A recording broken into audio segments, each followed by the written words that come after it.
সাল্লাল্লাহু তাআলা আলাইহি ওয়াসাল্লাম একদিন সাহাবীদেরকে নিয়ে বাবা সফরে বেরিয়েছেন। কোথায়? সফরে বেরিয়েছেন। আমার নবী মুস্তাফা বলতে জগো আমার সাহাবীরাও, তোমরা এই জায়গাতে আরাম বিশ্রাম করো, আর যার যার কাছে খাবার আছে তাড়াতাড়ি করে জলদি করে বের করে নিজের নিজের খানাগুলো খেয়ে নাও। সমস্ত সাহাবীরা বাবা আপনার থাইনি থেকে, ব্যাগ থেকে বাবা রুটি বের করতেছে। কি বের করছেন? রুটি। রুটি।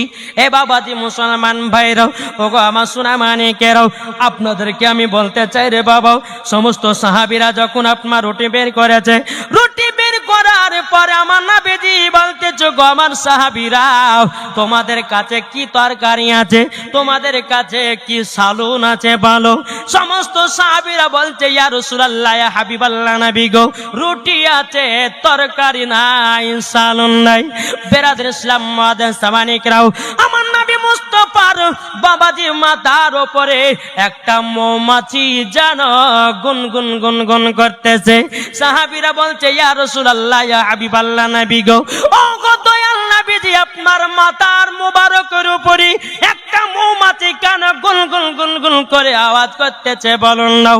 আমার নবী বলছে গো সাহাবীরাও, তোমরা শুনে রেখে দাও, রেখে দাও, এই মৌমাছিটা আমাকে বলতেছে বলো গো নবীজি, নবীজি আপনাদের তো রুটি খাওয়ার জন্য কোনো তরকারি নাই, কোনো সালুন নাই। মৌমাছিটা বলছো গো নবীজি, আমাদের মৌমাছির চাকে মধু আছে, মধু নিয়েছে, রুটি খান। বেরাদর ইসলাম মুআজ্জিন সামানিক রামাও, আমার নবী মুস্তাফা হযরত আলী রাদিয়াল্লাহু তাআলা আনহুকে বলতেছেন বলো ওগো আলী, একটা পেয়ালা নাও, একটা বাটি নাও। বাটি নিয়ে যাওয়ার পরে মৌমাছির পেছনে পেছনে চলে যাও। মৌমাছি যায় আগে আগে, হযরত আলী রাদিয়াল্লাহু তাআলা আনহু তিনি বাবাজি পেছনে পেছনে যায়। যাওয়ার পরে মৌমাছি চাক যখন দেখে নিল, হযরত আলী রাদিয়াল্লাহু তাআলা আনহু ওই মৌমাছির চাক থেকে বাবা এক বাটি মধু বের করে নিলেন। মধু বের করে নেওয়ার পরে টুক টুক টুক টুক করে বাবাজি আমার নবী মুস্তাফা দরবার হাজির হলেন। বলছে ইয়া রাসূলুল্লাহ, ইয়া হাবিবাল্লাহ নবী গো, আমি তো এক বাটি মধু নিয়ে এসেছি, কিন্তু নবী গো আমার পেছনে পেছনে আরো কারো মৌমাছি আসতেছে। বেরাদর ইসলাম মুআজ্জিন সামানিক রামাও, আমার নবীজি বলতেছে গো আমার সাহাবীরাও, তবে শুনে রেখে দাও, শুনে রেখে দাও, এই মৌমাছি আবার তোমার সঙ্গে এসেছে একটার কারণে। বলতে চাইছে যদি মধুর দরকার হয়, আমাদের অন্য অন্য জায়গাতে মধুর চাক আছে, প্রয়োজন হলে সেখান থেকে তোমরা মধু নিয়ে আসতে পারো। জোর বলেন না সুবহানাল্লাহ। যখন বেরাদর ইসলাম মুআজ্জিন সামানিক রামাও, সমস্ত সাহাবীরা মধু দিয়ে যখন বাবা রুটি খেতে লেগেছেন, সমস্ত সাহাবীরা বলছে ইয়া রাসূলুল্লাহ, ইয়া হাবিবাল্লাহ নবী গো, মৌমাছি মধু কেমন করে বানাই? হুজুর এত মধু মিষ্টি, তো মৌমাছি আপনার মধুটা বানায় কি করে? আমার নবী মুস্তাফার বাবাজি মাথা মুবারকের উপরে মৌমাছিটা বাবা গুন গুন গুন গুন করে আওয়াজ করতেছে। সাহাবীরা বলছে ইয়া রাসূলুল্লাহ, ইয়া হাবিবাল্লাহ নবী গো, আবার কারো মৌমাছিতে গুন গুন গুন গুন করে আওয়াজ করতেছে। আমার নবী বলতেছে গো সাহাবীরা, তবে শুনে নাও, শুনে নাও, এই মৌমাছিরা মধু বানাই কেমনে যদি তোমরা জানতে পারো, জীবনে কোনো দিন দুরূদ পড়া ছাড়তে পারবে না। জোরে বলেন না সুবহানাল্লাহ। সমস্ত সাহাবীরা বলতেছে ইয়া রাসূলুল্লাহ, ইয়া হাবিবাল্লাহ নবী গো, আমরা জানতে চাই মৌমাছি কেমন করে মধু তৈয়ার করে। আমার নবী বলতেছে এ সাহাবীরা, প্রত্যেকটা মৌমাছি প্রত্যেকটা ফুল ফল থেকে রসগুলোকে সংগ্রহ করে নিয়েছি, একই জায়গাতে একত্রিত করার পরে সমস্ত সাহাবীরা বলছে ইয়া রাসূলুল্লাহ, ইয়া হাবিবাল্লাহ নবী গো, কোন ফলের রস হবে মিঠাও, কোন ফলের রস হবে তিতাও, কোন ফলের রস হবে খাটা। কি হবে না? তাহলে হুজুর সব ফলের রসগুলোকে, ফুলের রসগুলোকে একই জায়গাতে একত্রিত করে এরকম তো মিঠা মধু হবে না? কি হবে? হবে না, হবে না। আমার নবীজি বলতেছি শোনো গো আমার সাহাবীরা, তোমরা শুনে রেখে দাও, সমস্ত মৌমাছিরা যখন ফুল ফল থেকে যখন রসগুলোকে সংগ্রহ করে একই জায়গাতে যখন একত্রিত করে আর মিষ্টি হয়ে যায়, মধু হয়ে যায়, একটার কারণে এই মৌমাছিরা আমার প্রতি দুরূদ পড়ে। জোরে বলেন সুবহানাল্লাহ। এই সাহাবীরা তবে শোনো গো, এই মৌমাছির চাকেরা আমার প্রতি দুরূদ পড়তে পড়তে পড়তে পড়তে অটোমেটিক মধু আশিকে মুমিনের ঠিকানা মদিনা মদিনা, আশিকে মুমিনের ঠিকানা। ও গো নবী দিদারি করো, ও গো নবী দিদারি করো, যাব আমরা মদিনা মদিনা মদিনা, আশিকে মুমিনের ঠিকানা মদিনা মদিনা, আশিকে মুমিনের ঠিকানা। জোরে বলেন সুবহানাল্লাহ। এই বাবাজি মুসলমান ভাইরা, এ সোনা মানিকের আরেকটা আপনাদেরকে ঘটনা শুনিয়ে যাই। একজন আল্লাহ ওয়ালা ব্যক্তি ছিল, বাবাজি নবীর প্রতি দুরূদ পড়তো। বাবা একটা গঙ্গার ধারে কি করতো? কে? সোয়েব হক দিয়েছে 1000 টাকা। আল্লাহ গো তিনার দানটা কবুল করুন, জোর করুন আল্লাহুম্মা আমিন। এই বাবাজি মুসলমান ভাইরা, এই সোনা মানিকেরা, একজন আল্লাহ ওয়ালা ব্যক্তি ছিল, নবীর প্রতি দুরূদ পড়তো। বাবা একটা নদীর ধারে, বেরাদার নদীর ধারে যখন আল্লাহ ওয়ালা ব্যক্তিটা আমার নবীর প্রতি যখন বাবা দুরূদ পড়তো, ওই নদীর একটা মাছ ডাঙাতে ওঠে। বাবাজি নবীজি দুরূদ খানা শুনতো। জোরে বলেন না সুবহানাল্লাহ। ওই আল্লাহ ওয়ালা ব্যক্তিটা বাবাজি একদিন নয়, দুদিন নয়, 3 দিন নয়, বাবাজি নদীর ধারে 1 মাস আমার নবীর প্রতি দুরূদ পড়েছে। ওই মাসটাও 1 মাস দুরূদ শুনেছে। জোরে বলেন সুবহানাল্লাহ।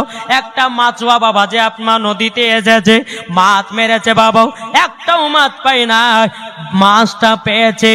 যেই মাছটা দুরূদ শুনছিল বাবা, ওই মাছটা যেন জালে বেঁধে গেছে। ওই মাছটাকে মাছুয়া বাড়িতে নিয়ে গেছি। নিয়ে যাওয়ার পরে বিবিকে বলো, গো বিবি এ ভালো করে রান্না করো, ভালো করে তুমি লাল করে আপনার কিনা তেলে ভাজা করো। বেরাদুল ইসলাম মুআদ্দিন সামানিকরাম, মাছুয়ার বিবি কি করেছে বাবা, ওই মাছটাকে ভালো করে বাবা কুটিয়ে দিয়েছে। কুটিয়ে দেওয়ার পরে বেরাদার যখন গরম তেলে ছাড়তে যাবে, কি আল্লাহর কি কুদরাত, মাছ জীবিত হয়ে গেছে। জোরে বলেন সুবহানাল্লাহ।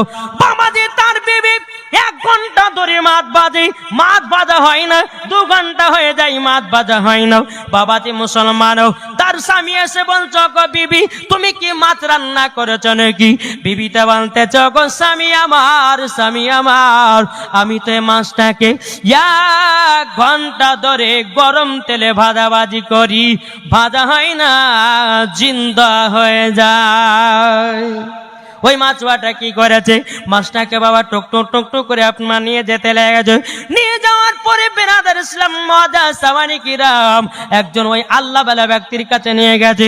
নিয়ে যাওয়ার পর যে হুজুর গো, এই মাছটা আমি নদী থেকে ধরে নিয়ে এসেছি, আমার বিবি ভালো করে আপনার বাছাই করেছে।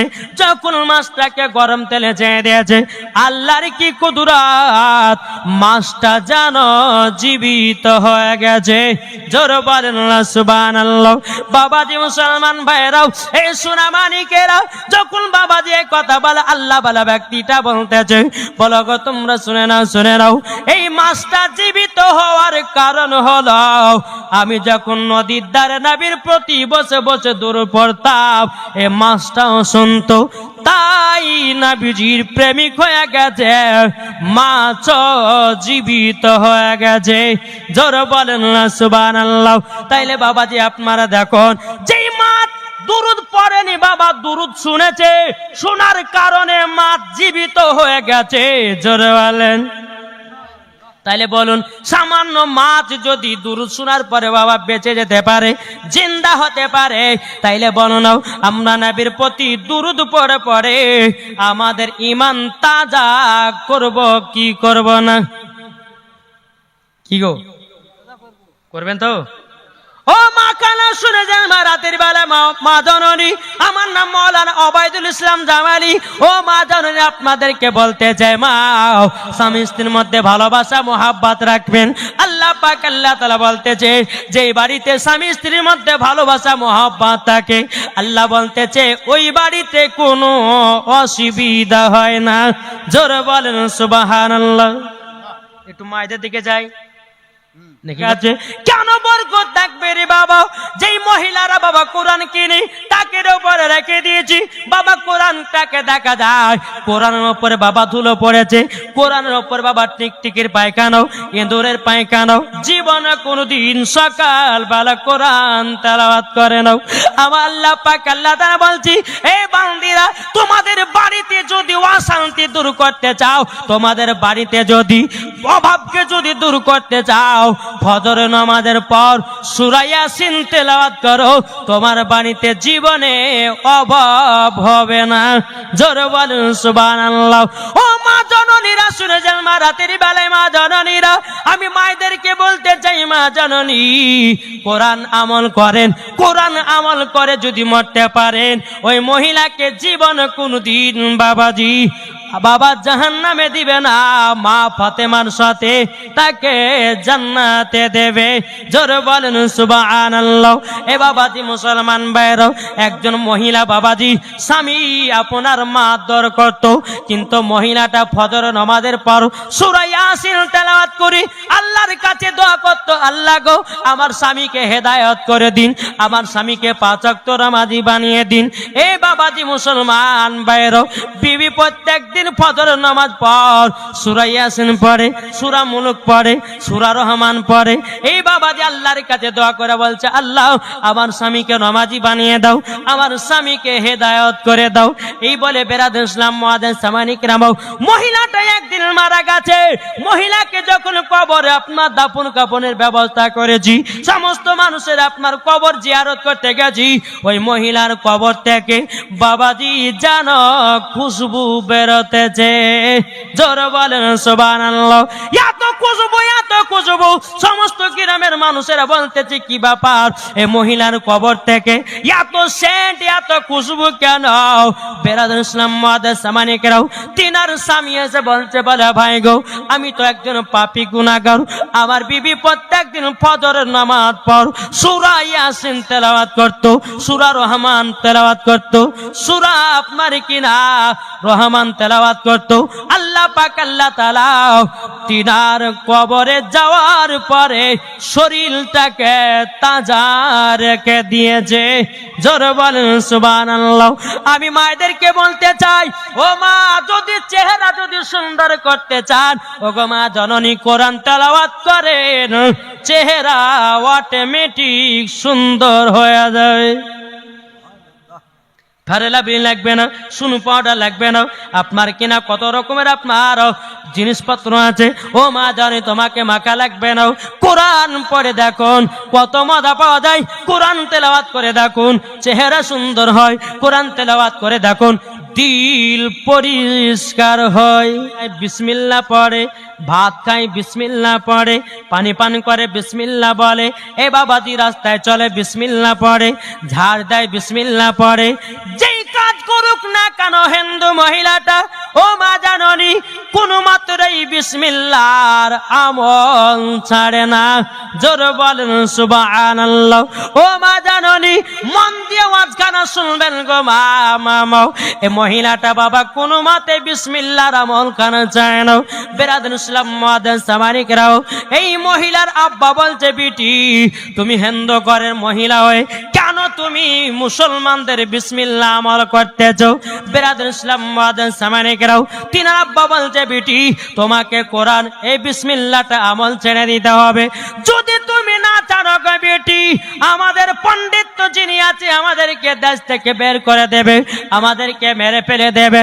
এ বেটি তুমি বিসমিল্লাহর আমল করো না করো না। তিনার বেটি বলছে আব্বা গো, আমি যখন বিসমিল্লাহর আমল করেছি আমি জীবনে বিসমিল্লাহর আমল ছাড়ব না। এ বাবাজি মুসলমান ভাইরাও, ওগো আমার সোনা মানিকেরাও, যখন বাবাজি কথা বলার পরে স্বামী স্ত্রীতে বলছে বলো গো বিবি, দেখো দেখো দেখো আমাদের বিটি বিসমিল্লাহর আমল করতেছে মুসলমানদের। একে তো বলতেছে কোনো মতে ছাড়ে নাও, একে কি করা যাও? দুই স্বামী স্ত্রী বলতেছে এক কাজ করো, যদি বিটি যদি বিসমিল্লাহর আমল না ছাড়ে জীবনে কোনোদিন দুনিয়ায় থাকতে পাবো না, আমাদেরকে দেশ থেকে মেরে দাঁড়িয়ে দেবে।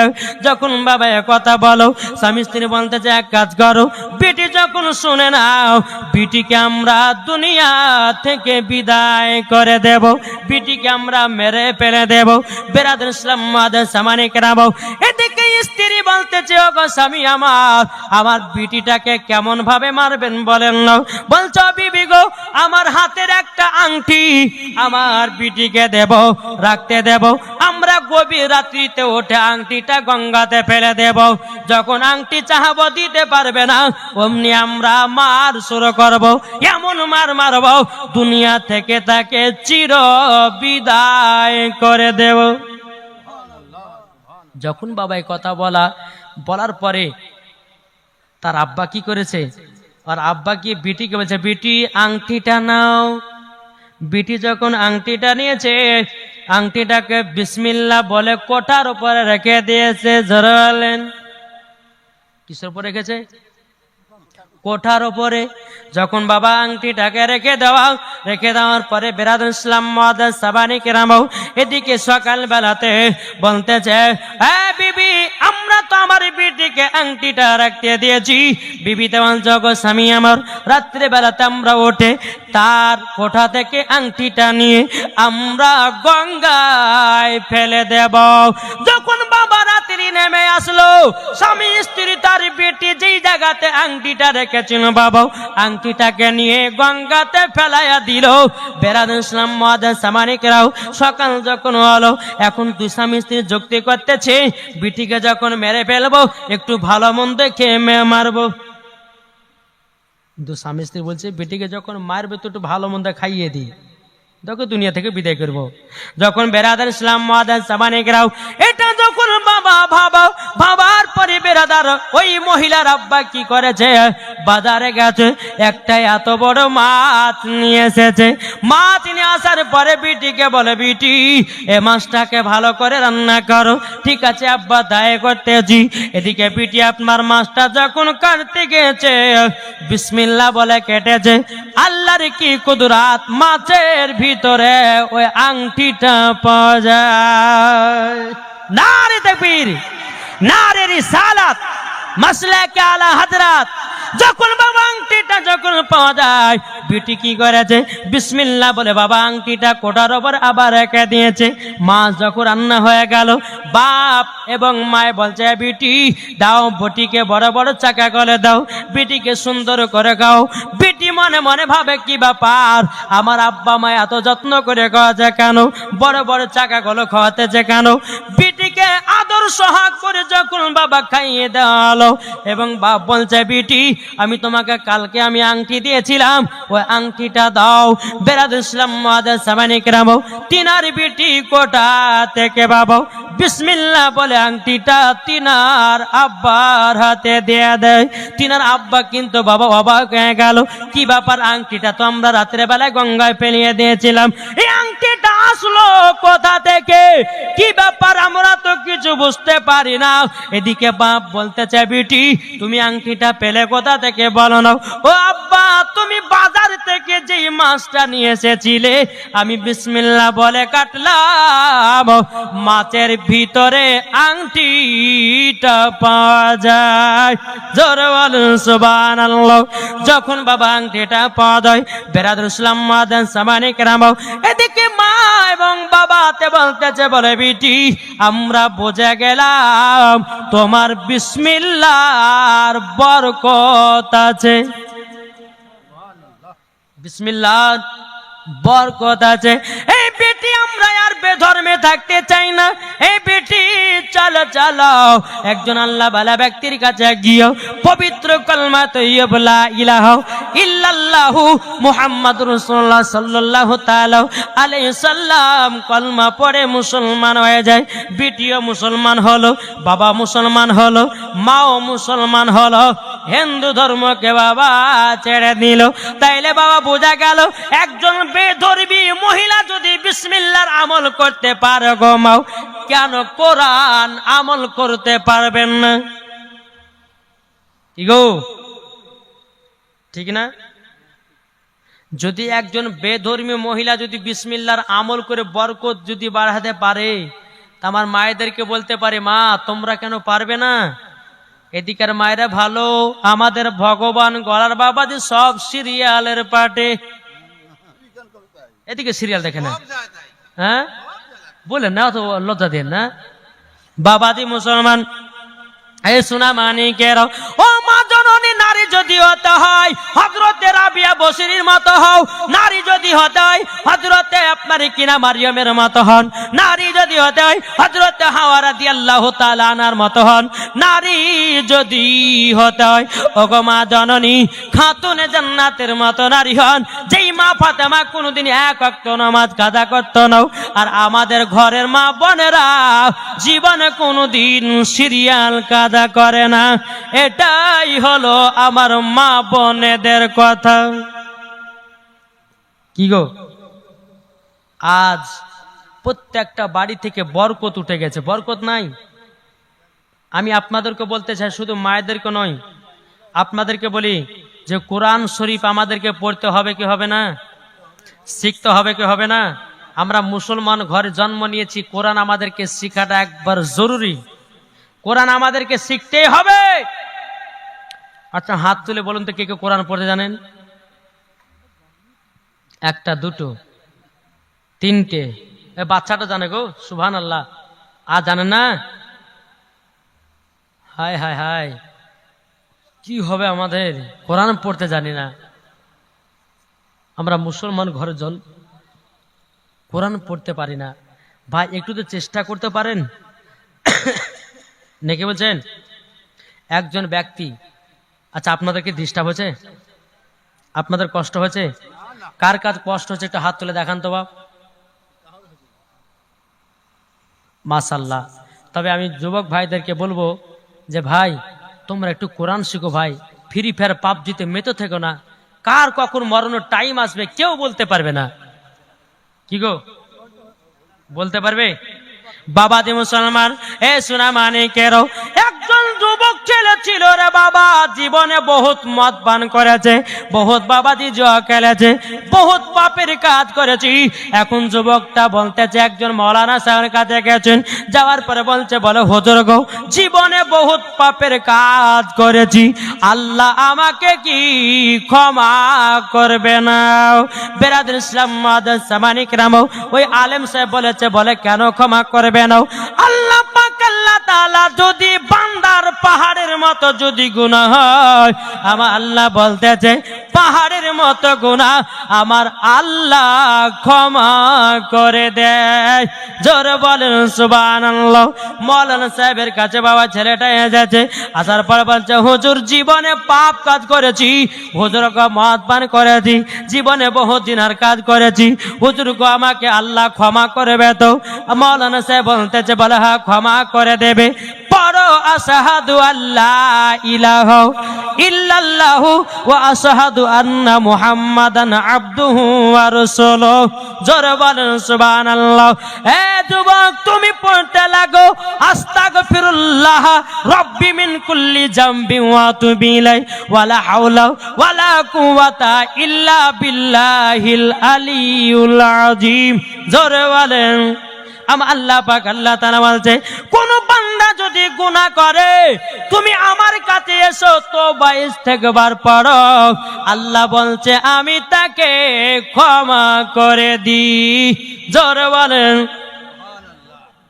বাবাজি মুসলমান, হে সোনামানিকেরও, ওগো আমার সোনামানিকেরও, আল্লাহ পাক আল্লাহ তাআলা যেন আমাদের সকলকে নবীজির গোলাম বানিয়ে নেয়, নবীজির আশিক বানিয়ে নেয়। ওই যুবক ছেলেটা বাবাজি যখন আপনার সব কিছু ছেড়ে দিল, বেরাদান ছেলেটা আপনার কোরআন শেখার জন্য আপনার মৌলানা কাছে যায়। 1 মাস হয়ে যায় কোরআন শিখতে পারে না, 2 মাস হয়ে যায় কোরআন শিখতে পারে না, 3 মাস হয়ে যায় বাবা কোরআন শিখতে পারে না, 1 বছর হয়ে গেল কোরআন শিখতে পারে না। এই যুবকটা মারা গেছে, জান্নাতি হয়ে গেছে। ভাই একটু চেষ্টা করেন কোরআন শেখার জন্য, একটু হাদিস কোরআন বোঝার জন্য চেষ্টা করেন, মরার পর জান্নাতি হবেন। একটু দুরূদ পড়েন, আল্লাহুম্মা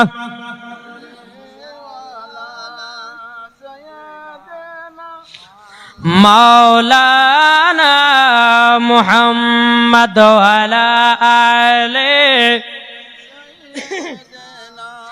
মাওলানা মুহাম্মদ নূরে মুহাম্মদ রসুল আরবি নাইবে পরওয়ার জিব্রাইল চুমে যার দরবার। জোরে বলেন, জোরে হবে না?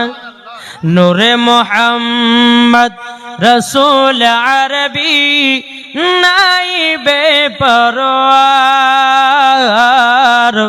জিব্রাইল চুমে যার দরবার। লামতে কি হয় লা ইলাহা, আলিফতে কি হয় আল্লাহ, মিমিতে কি হয় নামে মুহাম্মদ যিনি রাসূলুল্লাহ। শহীদে আজম ইমামে হুসাইন নাসা তাহার জিব্রাইল চুমে যার দরবার। নূরে মুহাম্মদ রসুল আরবি নাইবে পরওয়ার জিব্রাইল চুমে যার দরবার। জোরে বলেন। আটু মোহাব্বতে হবে না? বাবাজি এই কাগজটাতে লিখেছে নবীজির নূরের তৈরি না মাটির? আপনাদের কি আকীদা? জোরে হবে না? জি, নবীর মাটি না নূরের? জোরে